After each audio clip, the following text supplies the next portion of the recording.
Hey, I don't know why I'm writing this. Maybe because I'm finally tired of living behind a script, on screen and off. Or maybe because talking to strangers on the internet feels safer than talking to the people who think they know me. My name's not important. Just know I've been a field reporter for nearly a decade. I chase hurricanes, election scandals, and feel-good, local hero, stories. I live for it. It's messy, unpredictable, real. My wife, Alyssa, she's the exact opposite. She's the polished face of our station's evening broadcast. The kind of anchor who never flubs a line, who can fake concern over a house fire and pivot to a story about pumpkin festivals without blinking. She's smart, composed, camera perfect. Viewers love her. Management worships her. And we're married. Or at least, that's what it looks like on screen. For the last 5 years, we've been TV's golden couple. Married. Charming. Marketable.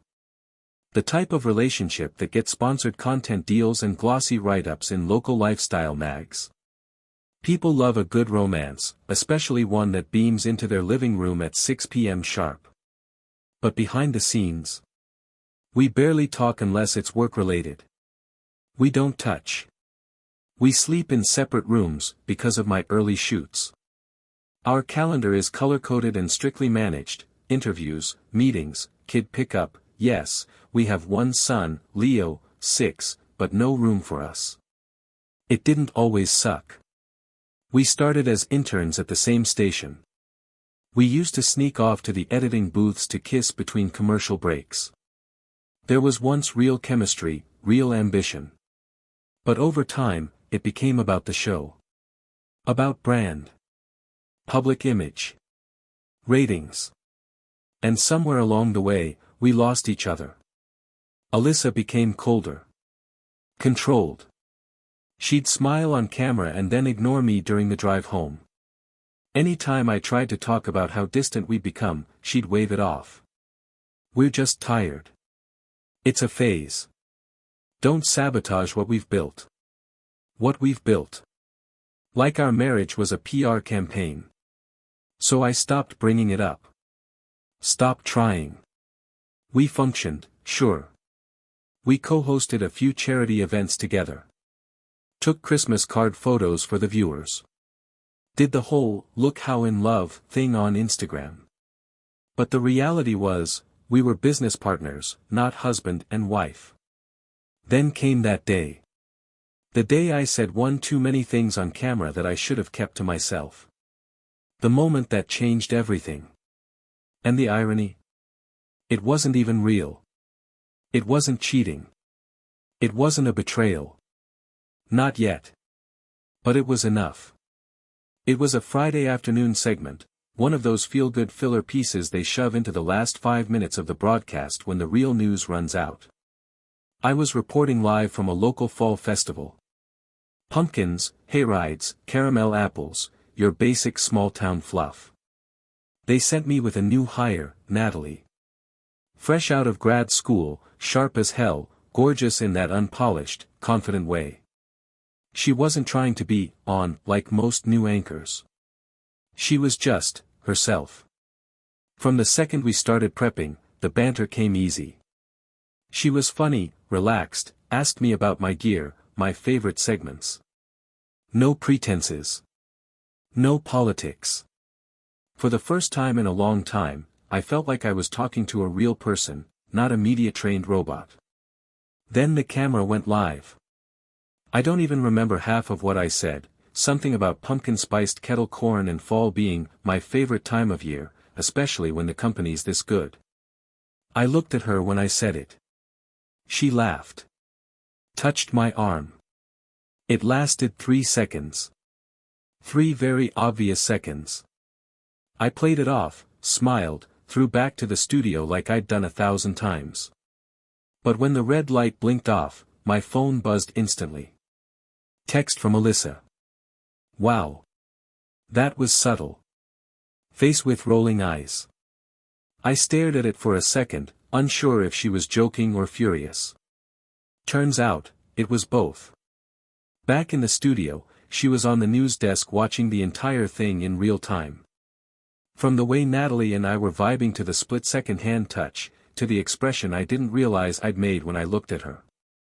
You know how sometimes people accuse you of cheating before you even think about doing it? That was the energy I felt coming from Alyssa when I got back to the station. She was already in her dressing room. Door closed. Lights off. Just sitting there, scrolling through her phone like she was waiting to be offended. "You two looked cozy," she said without looking up. "It was a fall festival hit," I replied, careful not to sound defensive. "It was supposed to be warm and light." She put the phone down slowly and met my eyes. "Viewers are already DMing me. Saying we have new chemistry on air." I raised an eyebrow. "We do. Or they do." She stood up, walked past me, and said, "You looked pathetic." Then she was gone. Just like that. Not angry. Not teary. Just, cold. Calculated. Like she'd already decided how this would go and I was just catching up. I didn't think much of it at first. I figured we'd argue later, she'd ice me out for a few days, then we'd go back to being two ghosts haunting the same station. But I didn't realize something else had been triggered. Something ugly. After the segment aired, things at the station shifted, subtly at first, then fast. Alyssa stopped speaking to me outside of required production meetings. Cold glances replaced casual conversation, and the air between us thickened every time we crossed paths in the hallway. What was once distant had turned openly hostile. Colleagues noticed. Producers gave each other side eyes. The tension was impossible to ignore. At home, the silence was surgical. She moved with intention, quiet, detached, never acknowledging what happened or why everything suddenly felt like a PR disaster behind closed doors. She'd get home, wash off the perfect studio face, and vanish into the spare bedroom under the guise of late-night edits or prepping for sweeps week. The control started small. I was suddenly taken off 2 upcoming live field segments and reassigned to dull voiceover work. A co-producer casually mentioned that Alyssa had flagged scheduling concerns. Then came the edits to my story rundowns, the unusually detailed feedback from management about my delivery, and a few under-the-table comments suggesting I dial back the personality. It didn't take much to connect the dots. Alyssa was tightening the screws. She had always had influence at the station, more than me. Anchors held the spotlight. Reporters were replaceable. And she knew it. She wasn't screaming or accusing me of anything publicly. She was just shifting the narrative, quietly. Deliberately. Making me look unstable, unprofessional, too flirtatious for the brand. It was classic Alyssa, damage control masked as professionalism. But behind the polished language and passive tone was a storm she had no intention of containing. What I thought was going to be a cold shoulder was actually a full campaign of reputation sabotage, subtle, internal, and deeply effective. Meanwhile, things with Natalie stayed strictly professional. She clearly sensed something had shifted, and while we remained friendly on set, there was a new awkwardness between us. Like she'd accidentally stepped into a war zone and was trying not to get caught in the crossfire. I tried to stay focused, to not let Alyssa's silent retaliation derail my work. But it became clear, this wasn't just a reaction. She wasn't mad because I embarrassed her. She was threatened. And when Alyssa felt threatened, she didn't retaliate emotionally. She retaliated strategically. When the confrontation finally came, it wasn't in private. It wasn't in our home. It didn't even happen in a closed-door office. It happened on set, minutes before we were scheduled to go live for a late-night segment, with the stage lights dimmed and only a few junior crew members drifting around like shadows. It started with tension in the air so thick it felt scripted, like we'd both been rehearsing for this moment. Alyssa approached me slowly, that same calm, gliding posture she always had before a broadcast, chin lifted, eyes narrowed just enough to register as concerned, but not enough to give away the storm behind them. She wasn't just here to fight. She was here to frame the fight. There were no raised voices. No accusations. What she gave me instead was a carefully choreographed monologue about professionalism, boundaries, public perception, and the increased scrutiny we both had to manage as the station's premier couple. Every word was laced with fake sincerity and rehearsed indignation, a performance perfectly designed to make me the loose cannon and her the victim of my recklessness. She spun the events of the live segment into a narrative where I had jeopardized our careers, disrespected our shared platform, and, her favorite line, undermined everything we'd built together. The live flirtation wasn't the problem, she said, it was the optics. The narrative she painted was clear: I was impulsive. I was distracted. I was no longer aligned with the station's values or our marriage's public brand. And she? She was simply trying to manage the damage I was causing. It was stunning how easily she twisted everything. How she weaponized perception. My actions, no matter how innocent in context, were being reinterpreted under a microscope she had personally installed. And worse? She was winning. Because she knew how to frame the scene. She always had. Behind the scenes, she'd already started laying the groundwork. I found out later that she'd spoken to 2 producers and a network rep, expressing concerns about my emotional availability and focus in the field. She didn't accuse me directly of anything inappropriate, she just asked if maybe it was time for me to take a step back and regroup. No proof. Just doubt. And in this business, doubt spreads faster than truth. After our quiet battle on the studio floor, she left with her hair untouched and her blazer sharp, ready to read the nightly headlines with her signature poise while I stood behind the camera pretending I wasn't unraveling. At home that night, she acted like it never happened. She poured herself a glass of wine. Left her heels by the door. Opened her laptop and answered emails. When I asked if she really thought I'd done something wrong, she shrugged and said she was just looking out for both of us. There it was again, that damn performance. Always smooth. Always deflecting. She wasn't mad. She was disappointed. Not hurt, but professionally cautious. And I was being overdramatic. I was reading too much into things. I was making this bigger than it is. Gaslighting 101. She didn't need to yell. She had control. She had the station's trust. She had the higher ground. And I started to realize, this wasn't just about a flirty moment on air. This was about power. She had it. She was protecting it. And I had just become a threat to it. But here's where things started to shift. As she spent so much time trying to control my image, she started slipping. Her routines changed. Her stories got inconsistent. Her guard, for once, began to drop. And I paid attention. After the confrontation, things didn't settle, they shifted. Slightly at first. Subtle, but just enough to catch if you were paying attention. And after being under Alyssa's thumb for weeks, I was paying attention to everything. Her routine, once rigid and robotic, began to fray at the edges. She started coming home later than usual, even when she wasn't anchoring the late show. No explanations. Just vague comments about meetings running long or post-production hiccups.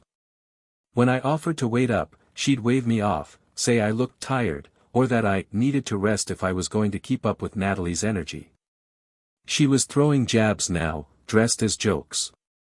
And I knew from experience, when Alyssa got defensive, she deflected with cruelty. Always subtle. Always just enough to keep herself clean while making me feel ridiculous for noticing the blood. Then came the locked phone. Alyssa used to leave her phone on the kitchen counter like it was a landline from 2003. Suddenly, it was face down, fingerprint locked, never more than an arm's reach away. Even in the bathroom. Even in bed. She stopped asking about my assignments. Where I was headed. What I was working on. Not out of trust, but because her attention was clearly somewhere else. And it wasn't just at home. At the station, she was distracted. I saw her miss a cue during rehearsal for the first time in years. Her tone on air became clipped, rushed. She once forgot to switch out her earrings between the 6 and 10 o'clock broadcasts, something she never would have done. Not the Alyssa I knew. People noticed. Quietly, but they noticed. I watched her closely. The way she lingered around certain hallways. The way her eyes flicked too quickly toward the station director's office whenever the door opened. The way she smiled, too long, too soft, when she thought no one was looking. And then one day, it clicked. The station director. Bradley Trent. Polished. Mid-40s. Silver fox type with a reputation for mentoring promising female talent. A man who always conveniently aligned himself with Alyssa's proposals. Who once told me I lucked out marrying a woman who could carry two brands at once, herself and the network. Alyssa had always been close with him. Too close, if I was being honest. I used to write it off as politics. She was the face of the network, after all, of course she'd be in the loop with management. But this wasn't collaboration. It was closeness. Now, every late night, every meeting, every shift in behavior started to form a timeline. Her hostility toward me, the overblown reaction to my flirtation with Natalie, the sudden obsession with controlling how I was perceived, it all made sense if she had something to hide. She wasn't just protecting the brand. She was covering her tracks. And the more I watched her unravel, the more convinced I became, this wasn't just a suspicion. This was something real. I'd been cautious up to this point, trying to give her the benefit of the doubt even when every sign pointed towards something dark lurking beneath the surface. But I'd reached a point where my gut was louder than her performance. So I stopped doubting myself, and started digging. I didn't need much to start. Just a spark. I remembered one night in particular, Alyssa claimed she was staying late for editorial meetings with Bradley about a new primetime segment proposal. That night, she didn't get home until nearly 1 a.m. Her excuse was traffic and a production delay. She even brought back a half-eaten salad as proof. But our building has 24/7 surveillance. And I have friends in IT. I asked one of them, quietly, if he could pull the keycard logs from that night. I kept it casual, framed it like I'd forgotten something in the building. He didn't question it. Turns out, Alyssa didn't leave the studio at 1 a.m. like she claimed. She left at 10:46 p.m. So, where was she for the next 2 hours? That's when the cracks burst open. I searched our joint credit card history, something she assumed I never checked. And there it was, a transaction from that same night at the Langston Hotel, one of those sleek, boutique places downtown. Timestamped 11:03 p.m. 2 drinks and a dessert. I googled the hotel and found images of the lounge area. Recognized it immediately. Alyssa had posted a filtered photo on her Instagram story a few weeks prior, just a candlelit glass and a caption, "Grind never stops." I remembered scrolling past it and thinking it was one of her usual hustle-themed throwaways. Now it looked more like a trophy shot. I pulled up her work calendar. That same night had a 7 p.m. content strategy meeting, blocked off with initials, BT, Bradley Trent. I couldn't stop now. I went back through her tagged photos. Comments. Mentions. I even checked Bradley's account. He kept it mostly work-related, but in a behind-the-scenes group shot from a charity gala 2 months back, Alyssa was right next to him. Not with the anchors. Not with producers. With him. Hand on his arm. Smiling in a way I hadn't seen in years. Then came the emails. I knew her password. She hadn't changed it since we first got married, her mom's birthday, of all things. I logged into her personal Gmail, not her work one.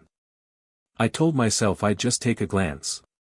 But what I found made my blood run cold. A thread titled, "Private, not work-related." Dozens of emails. Dates. Late-night recaps. Inside jokes. Attachments of photos I'd never seen. Mentions of hotel rooms. Talks of keeping it quiet.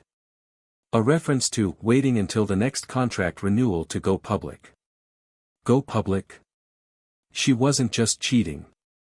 She was planning a transition. With him. Alyssa wasn't reacting to my on-air flirtation out of jealousy. She was projecting. Her spiral wasn't because I'd made her look bad. It was because she was worried I'd accidentally bring the whole facade crashing down. I sat there staring at the screen for what felt like hours.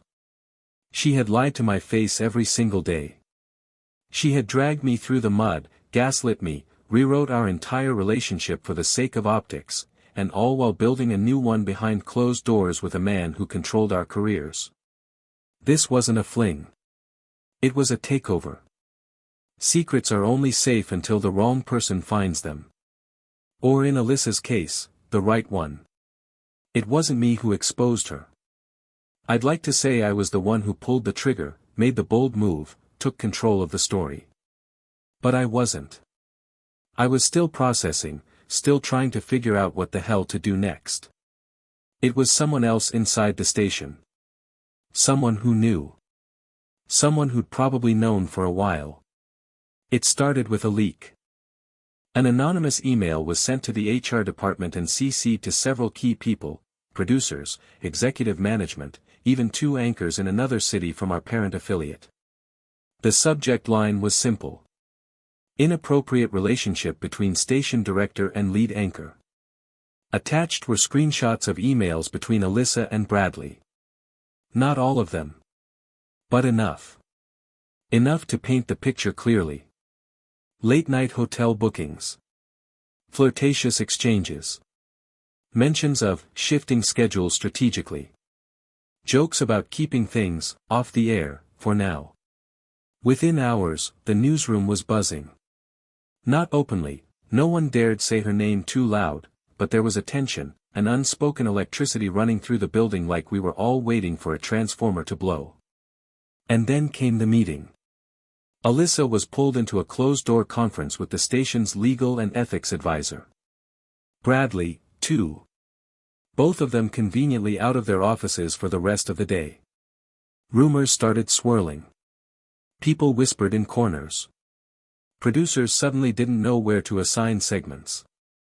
Her teleprompter script was reassigned without explanation. My next report was upgraded from optional to priority. By noon the next day, the station had released a short internal memo. Bradley was taking a leave of absence. Effective immediately. No public statement. No further comment.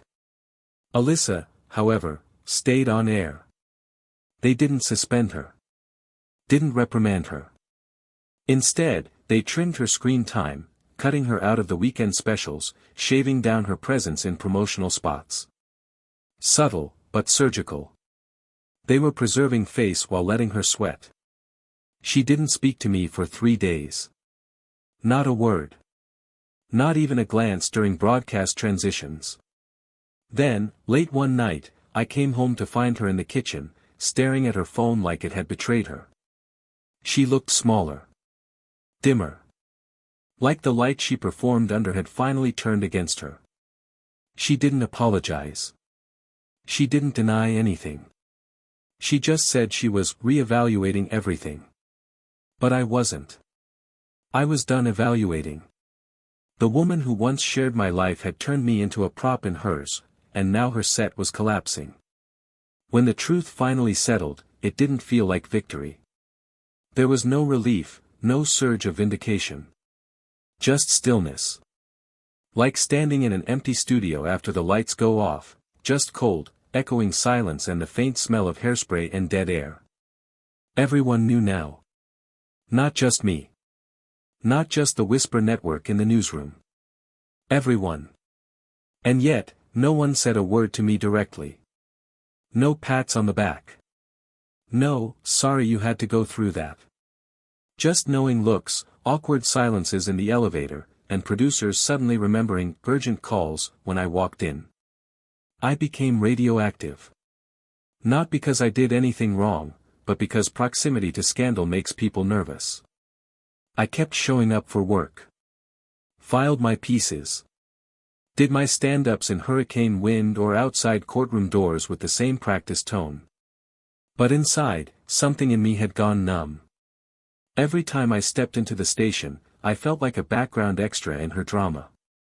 The irony? For years, she was the one accusing me of drifting. Of being emotionally unavailable. Of letting the spark die. But I was never the one acting. I wasn't the one playing a role. I was just trying to survive inside a marriage that had become a PR stunt. I spent nights replaying moments I used to ignore. The way she would smile wider when she was talking to Bradley. How her eyes sparkled more in conference rooms than they ever did across the dinner table. The way she used to shut down conversations at home with phrases like, "not now," or, "let's stay focused." Focused on what? The show? The image? I was just a co-star. A prop. Someone to hold the camera steady while she performed perfection. And now that the curtain had been pulled back, I didn't even know who I was to her. Or to myself. Worse still, our son, Leo, started asking why mommy seemed tired all the time. Why she was always on the phone in another room. Why we didn't all eat dinner together anymore. I didn't have an answer. I couldn't give him the truth. Not yet. One night, I sat in the living room alone after he went to bed. TV off. No lights on except the blue glow from the router. I looked around at the house we'd built. The framed wedding photo. The shelf of awards. The live, laugh, love canvas she bought during a brand deal with some home decor influencer. And I realized, I didn't live here anymore. I just existed here. With her face on billboards and my heart buried under months of denial, I had become invisible in my own life. It didn't happen in one dramatic moment. There was no explosive fight, no shattered dishes, no screaming match in the middle of the newsroom. It was quieter than that. Colder. Just a slow, deliberate unraveling of the part I'd been playing for too long. I woke up one morning, looked at myself in the mirror, unshaven, exhausted, eyes dulled from months of holding it together, and realized I didn't recognize the man staring back. I looked like a reporter covering someone else's life. Detached. Numb. A witness to his own collapse. So I made a list. Not a dramatic revenge plan, just a series of simple steps, each one a turn of the key in the ignition. Step 1, I called my agent. Told him I was open to relocating. Field work in another market. A clean start. He sounded surprised, but said he'd reach out. Step 2, I met with a lawyer. Not for divorce papers, not yet, but to understand my rights. Our assets. Our custody options. Leo was the only thing I still felt tethered to. I refused to let him become collateral damage in Alyssa's crumbling empire. Step 3, I requested a meeting with station management. Not HR. The real decision makers. I brought receipts. Emails. Timeline discrepancies. Patterns. I didn't leak anything. I didn't ask for anyone to be fired. I just laid out the facts, and let the silence do the rest. Their reaction told me everything I needed to know. They were tired of her, too. Not because she cheated, but because she'd stopped being useful. Her brand had become fragile. Her influence, a liability. Later that week, I gave my 2-week notice. They offered me a counter deal. More airtime. Better segments. Even hinted at replacing Alyssa in the future if I played it smart. But I was done playing. I didn't want her job. I wanted out of the show.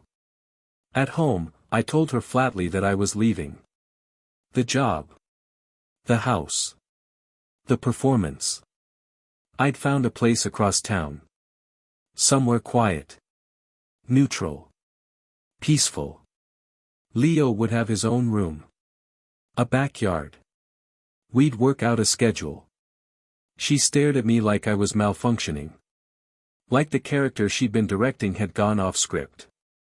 She asked if this was about Natalie. It wasn't. She asked if I wanted revenge. I didn't. She asked if I still loved her. I didn't know how to answer that. Because what I felt wasn't love. It was grief. Grief for the version of us that used to exist. For the years I spent hoping we'd find our way back. For the version of her I thought was real. But mostly, I grieved the man I became to keep the illusion alive.